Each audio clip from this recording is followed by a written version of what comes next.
Hi hello yes welcome to our channel Telugu peoples వల్ల ఈ రోజు వీడియోలో కిచెన్ ఎగ్జాస్టింగ్ ఫ్యాన్ ఉంటుంది కదండి, మ్యాక్సిమం అందరి ఇంట్లోనే ఉంటుంది కదా, దాన్ని ఈజీగా ఎలా క్లీన్ చేసుకోవాలో చూద్దాం. వీడియోలో వెళ్ళే ముందు కనుక నా ఛానల్ ఫస్ట్ టైం చూసినైతే సబ్స్క్రైబ్ చేసుకోండి.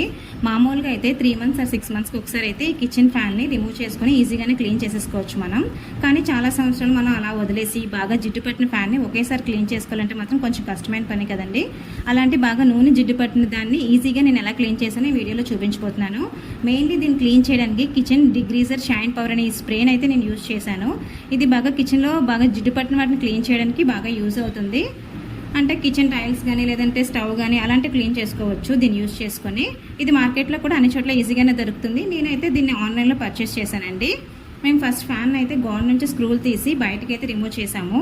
చూసారా ఇది ఎంత జిడ్డు పట్టేసి ఉందో మీకు క్లియర్గా కనిపిస్తుంది కదా. నేను కొన్ని స్ప్రేని ఫస్ట్ నట్ అండ్ బోల్ట్ల మీద వేసి ఉంచాను అనమాట, ఎందుకంటే ఇవి కూడా చాలా టైట్గా పట్టేశాయి. ఒక పావు గంట అరగంట తర్వాత అవి ఓపెన్ చేస్తే ఈజీగానే వచ్చేసాయి. తర్వాత ఫ్యాన్కి పైన ఉన్న గ్రిల్ని సపరేట్ చేసి దాని మీద స్ప్రే వేసి ఉంచాను. దాన్ని చూసినా కూడా మీకు బాగా తెలుస్తుంది ఎంత జిడ్డు ఉందో దీనికి. ఎంత స్ప్రే వేసినా కూడా వెంటనే మనకి అది క్లీన్గా వచ్చేది కదా, కొంచెం సేపు అయితే నానబెట్టాలి. ఒక 2 or 3 hours అయితే నేను అలాగే వదిలేసాను. తర్వాత క్లీన్ చేస్తే మాత్రం మొత్తం జిడ్డు అంతా వదిలేసి క్లీన్ అయిపోయింది. చూసారా ఫ్యాన్ పై పార్ట్. తర్వాత దాని రెక్కలు దాని స్టాండ్కి అన్నిటికి కూడా ఇలా స్ప్రే అప్లై చేసి కొంచెం టైం అయితే వదిలేసాను. తర్వాత క్లీన్ చేసుకున్నాను అనమాట. కానీ ఫ్యాన్ మోటార్ ఉంటుంది కదా, దాని మీద మాత్రం స్ప్రే కానీ వాటర్ కానీ అసలు యూజ్ చేయకూడదు. ఎందుకంటే అది ఎలక్ట్రికల్ పార్ట్ కదా మనకి మెయిన్. దాంట్లో వాటర్ కనుక యూజ్ చేసినట్లయితే మనకి మోటార్ అని పనిచేయదు అనమాట. కొంచెం జాగ్రత్తగా భాగంలో తడి క్లాత్తో కొంచెం నార్మల్గా క్లీన్ చేసేసుకోవచ్చు.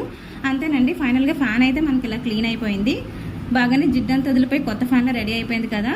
ఫైనల్గా దాన్ని గోడ బిగించేసుకొని యూజ్ చేసుకోవడమే. ఈ విధంగా మీరు ఈ టిప్ యూజ్ చేసినట్లయితే బాగా జిడ్డు పట్టిన ఫ్యాన్ కూడా ఈజీగా క్లీన్ చేసుకోవచ్చు మనం.